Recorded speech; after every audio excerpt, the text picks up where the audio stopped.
Hello friends, कैसे हैं आप लोग। उम्मीद करता हूं बहुत अच्छे होंगे, खुश होंगे, प्रसन्न होंगे, पढ़ाई कर रहे होंगे और घर पे भी सब कुछ कुशल मंगल होगा, ऐसी हम उम्मीद कर सकते हैं।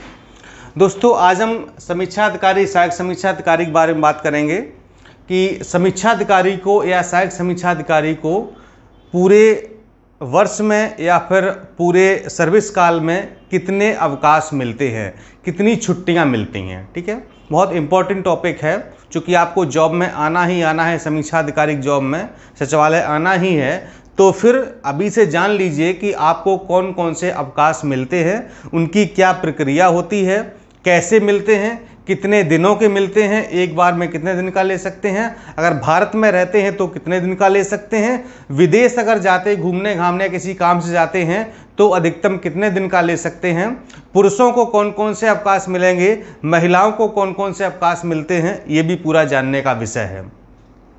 फिलहाल आप लोग अपने दिमाग में बस इस एक बात को रखिए कि बस इस बार समीक्षा अधिकारी की एक वैकेंसी आपकी पक्की होनी चाहिए। एक सीट आपको किसी भी हालत में RO 2021 की परीक्षा में, इस वैकेंसी में एक सीट आपकी पक्की होनी चाहिए, सुनिश्चित होनी चाहिए, किसी भी हाल में, किसी भी कंडीशन में, आपको चाहे इसके लिए कुछ भी करना पड़े। ठीक है, कुछ भी का मतलब समझ रहे हैं ना। जब मैं शब्द अगर इस्तेमाल करता हूँ कुछ भी, तो मतलब वहाँ पर एकदम बिल्कुल एकदम चाहे जैसे भी, किसी भी कीमत पर कितनी भी मेहनत करनी पड़े, आपको पाना ही पाना है। ठीक है, तो समीक्षा अधिकारी को कितने अवकाश मिलते हैं, मिशन RO 2021 के तहत आपको हम बताने जा रहे हैं। ठीक है, बाकी जो हमारे नोट्स हैं, टेस्ट सीरीज हैं, वो सब बनकर तैयार हो गए, सीरीज भी चल रही है।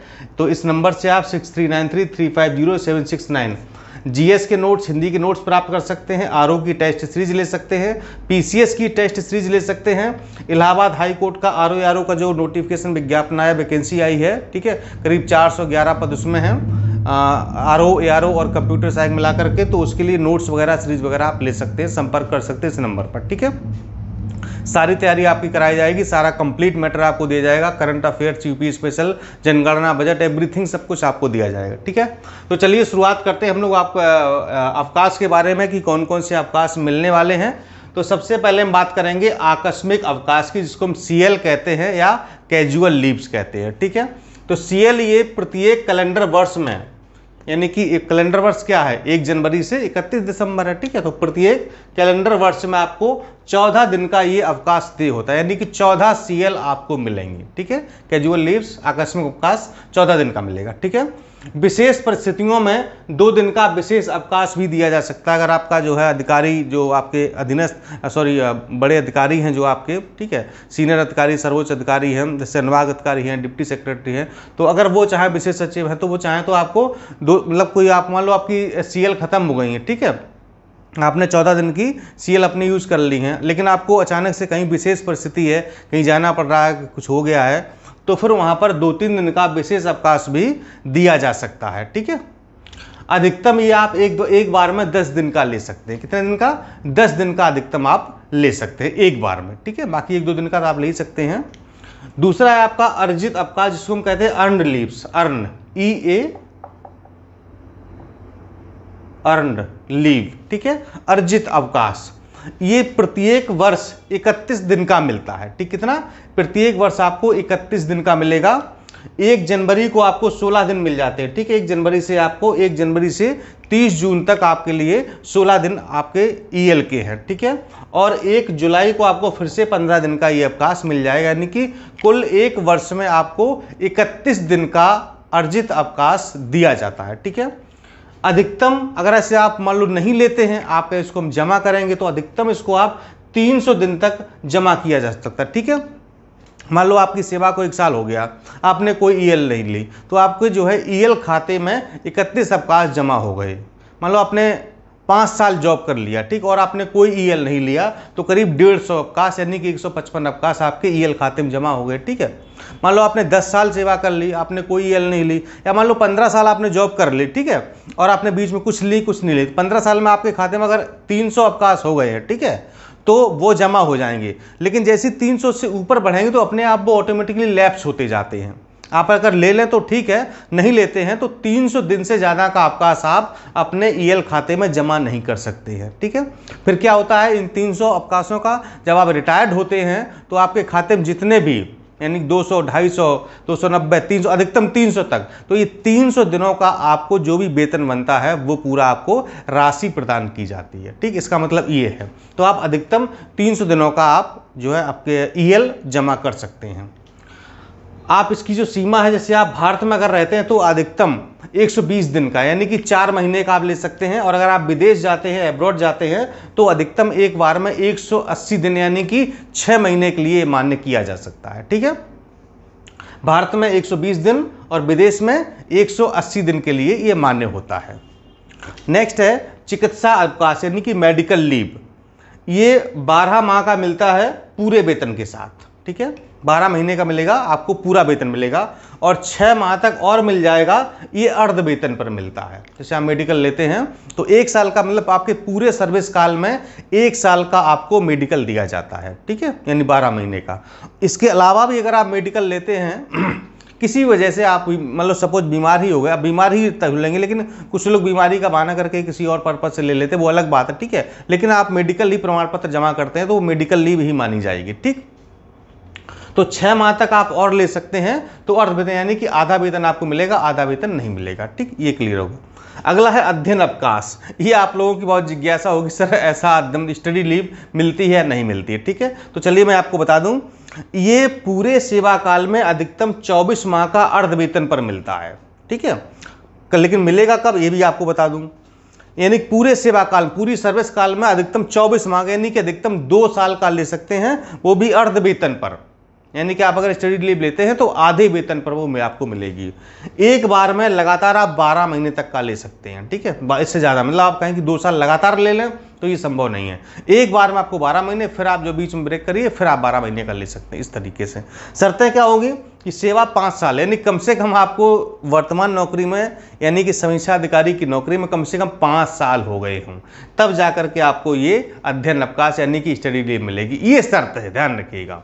ये नहीं मतलब कि बस सभी सिलेक्शन लेके गए, महीने 2 महीने नौकरी की और बोला सर नहीं हमको जो है पीसीएस बनना है, आईएएस की तैयारी करना है, दिल्ली जाना, हमको इलाहाबाद पटना जाना है और हमको स्टडी लीव चाहिए, नहीं मिलेगी।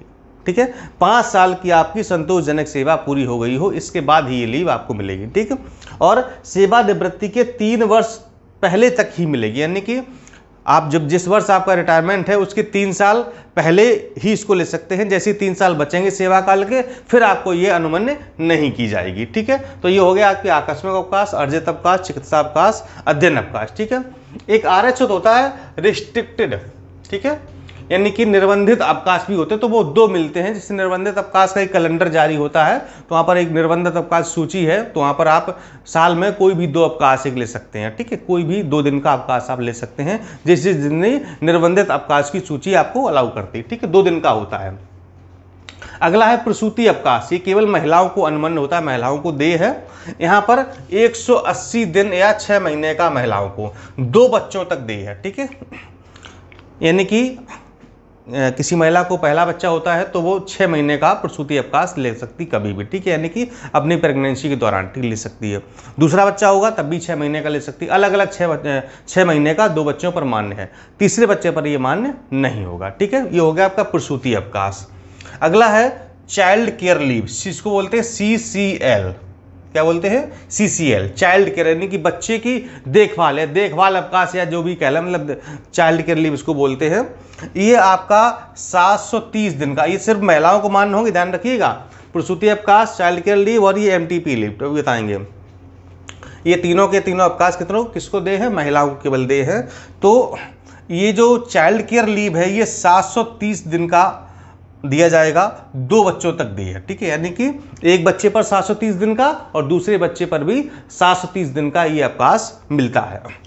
बच्चों की उम्र 18 वर्ष होने तक ये ड्यू रहेगा। ठीक है, यानी बच्चा पैदा हो गया, उसने जन्म लिया और वो 18 वर्ष से, चूंकि 18 वर्ष से पहले वो नाबालिग माना जाता है। ठीक है, 18 वर्ष कब हो जाएगा तो वो बालिग हो जाएगा। तो 18 वर्ष तक, मान लो आप बच्चा 2 साल का है तब आपने CCL ले लिया, फिर 5 साल का हुआ, 10 साल का, 11 साल का, 15 साल का, 17 साल का, आप 18 साल तक, यानी कि बच्चा आपका 18 साल तक ना हो जाए तब तक आप ये कभी भी ले सकते हैं। ये 730 दिन आपके ड्यू रहेंगे, ठीक है।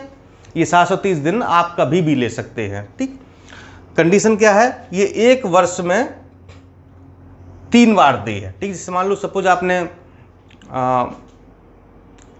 जनवरी में ले लिया, फिर आपने काम जुलाई में लेंगे, फिर नवंबर में ले लिया, ठीक। इस तरीके, यानी कि 1 साल में आप सिर्फ 3 बार, ये नहीं मतलब कि कभी भी आपने मना करे या चलो ले लेते हैं CCL ले लेते हैं, ऐसा नहीं है। 1 वर्ष 3 बार, ठीक है। और 1 बार में न्यूनतम 15 दिन का ही देय होगा, इससे कम नहीं ले सकते आप। 1 हफ्ते 10 दिन का नहीं ले सकते हैं, कम से कम 15 दिन का लीजिए, ठीक है। कम से कम कितना, 15 दिन का आप ले सकते हैं, ठीक है। और अगर आप चाहें तो पूरा एक साथ भी ले सकते हैं, शायद पूरा नहीं, शायद इसमें भी कुछ है 120 दिन का है, मुझे थोड़ा सा मैंने यहाँ पर लिखा नहीं है शायद 120 दिन का है, मतलब कि अधिकतम आप 120 दिन का ही, मतलब 4 महीने के ले सकते हैं, ठीक है। फिर आपको ब्रेक करना होगा, मतलब ऐसी कुछ स्थिति है, ठीक है। फिलहाल आप ये समझिए कि जो हमारी महिला कैंडिडेट है, फीमेल कैंडिडेट है, तो 730 दिन का उनको 2 बच्चों तक मान्य होगा, ठीक है। 18 वर्ष की उम्र तक 1 बार में, ये 1 वर्ष में 3 बार दे होगा, और न्यूनतम 15 दिन का आप ले सकते हैं, ठीक है। दूसरा है MTP लीव, ये तीसरा महिलाओं के लिए अवकाश है। गर्भ समापन अवकाश, जैसे कि मिसकैरेज वगैरह किसी महिला का हो जाता है, ठीक है, तो उसके लिए भी सरकार 6 सप्ताह का देती है। तो उसमें आपको चिकित्सा प्रमाण पत्र, यानी कि डॉक्टर का जो मेडिकल सर्टिफिकेट है, चिकित्सा प्रमाण पत्र है, तो वो जब आप सबमिट करेंगे कि वास्तव में ऐसा हुआ है, तो उस आधार पर सरकार आपको 6 सप्ताह का ये अवकाश प्रदान कर सकती है, ठीक है। इसके अलावा है असाधारण अवकाश, ठीक है। तो ये अन्य अवकाश के साथ मिलाकर या बिना वेतन के 5 वर्ष तक देय है, ठीक है। जैसे आप किसी अवकाश साथ, अब ये इतने सारे अवकाश हैं, इनके साथ मिलाकर के आप ले सकते हैं, ठीक है। या जो है बिना वेतन के भी इसको आप ले सकते हैं, ठीक है। मतलब ये असाधारण अवकाश विशेष परिस्थितियों में दिया जाता है, बिना वेतन के आप 5 वर्ष तक, मान लो आपको कहीं जाना है, कहीं बाहर जाना है या कुछ भी करना है, ठीक है, तो 5 साल तक आप बिना वेतन के अवकाश ले सकते हैं। फिर 5 साल बाद आकर के आप फिर से ज्वाइन कर सकते हैं, ठीक है। 5 साल से अगर आपको लेना है तो फिर ये शासन द्वारा आपको स्वीकृति अलग से लेनी होगी, ठीक है।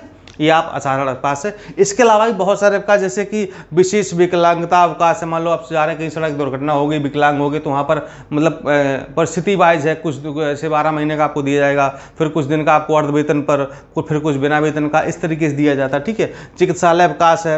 एंटी रेबीज उपचार हेतु अवकाश है, कुत्ता उत्ता काट लेता है उसके इलाज के लिए सरकार देती है, वो चिकित्सा प्रमाण पत्र के आधार पर होता है।